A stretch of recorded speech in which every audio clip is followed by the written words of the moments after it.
If when questioned, somebody says they are from the UK, then that's how it should be. We shouldn't pursue the matter anymore. This is why Lady Susan Hussy has got into trouble. But the same thing, I'm afraid, must now be levelled at Suella Braverman.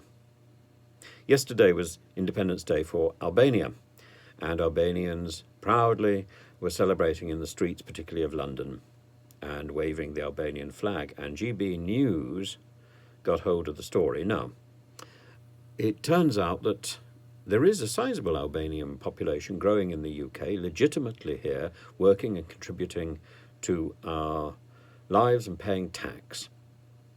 0.4%. Not a very big percentage in the overall scheme of things, but still a significant number of people from Albania are legitimately living here. But GBNews, which incidentally has a viewer's rating of or a viewership of 0.8% of British citizens watching it, so just slightly more than the percentage of Albanians in the country, confused. The idea of Albanians illegally crossing the channel and possibly working here as economic migrants illegally, with the overwhelming population of Albanians here who are legally here and working legally. Talked about an invasion. Is this not an invasion? Well, this is again scapegoating a nation, and scapegoating a people. Still harping on this idea of invasion. I don't see Suella Braverman's comments about Albanians being an invading force being any different, actually, to the scandal which has been caused today, or yesterday evening, in Buckingham Palace. It's the same issue. If we can celebrate and support people celebrating Diwali, Pakistani independence, if we can celebrate the idea of London as a global city, then I would think we can be positive about Albanians celebrating their Independence Day. But this coincides with the publication of the government's white list, which is an abhorrent idea based on the idea that there was a Dublin regulation which made it clear that countries in the EU should not be offering asylum to each other's citizens even if they request it. That countries from the EU should be presumed to be safe. This was questioned and overturned in part by the Spanish protocol, when indeed one country did offer asylum legitimately to a person from another European country. That was quite recently.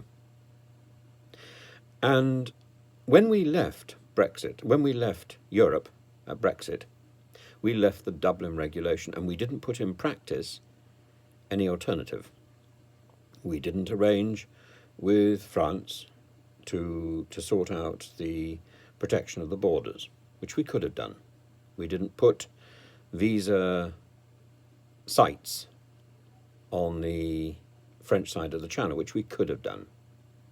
Instead, we centred everything in the UK, and the number of people coming across the channel probably reflects that, because it's very difficult for people to get visas from outside the UK. It's very difficult, surprisingly difficult. And for people who are fleeing their own country, it's surprisingly difficult to get a safe passage to the UK by a route that the UK recognises. That means getting a flight. You can't get a flight if you can't get a visa. You can't get a visa if you can't get biometric recognition and take those biometric tests, do all that biometric stuff. If the machinery isn't there, you can't do it. So It's very difficult. And Suella Braverman was questioned by a committee, and she had to admit that the only way to come here for a majority of people who may well be legitimate asylum seekers is to cross the channel in a dinghy. So, in one fell swoop, Braverman demonstrates that crossing the channel itself is not something that is intrinsically illegal, because once you claim asylum at the British side of the channel, you are then not illegal under the 1951 Convention. So if we want to continue talking about people being illegal crossing the channel, then we have to withdraw from the 1951 Refugee Convention and everything that goes with it. Or we have to call a worldwide conference and revise that convention. We can't do it unilaterally, which is what the whitelist is trying to do. The whitelist is trying to pretend that we are still part of Europe, which we are not. And it's then going to extend that whitelist beyond Europe to include Albania, Bosnia, Serbia. In other words, most of the Balkans. Now, we know there are still problems, particularly with Albanians living in Kosovo and Serbia.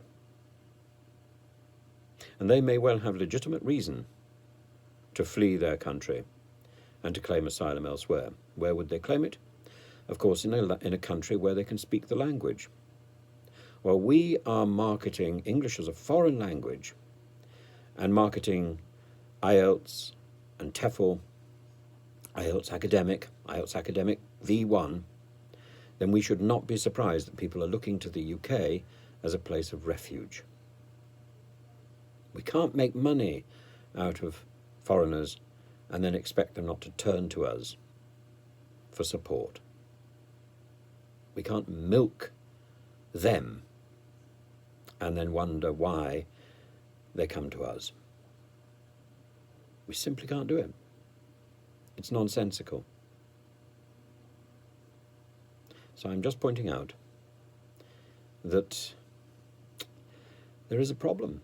If Lady Susan Hussey is forced to resign, then maybe Suella Braverman should be forced to resign. And questions should be raised about the language which was used on GBNews last night, because it borders, well, I don't think it borders on racism, I think it is racist. So it's one thing to talk about refugees or migrants crossing the channel illegally, quote, we may have a debate about whether or not that's true. It's quite another to extend that to an entire Albanian population that is here legitimately celebrating their Independence Day. It's detestable behaviour.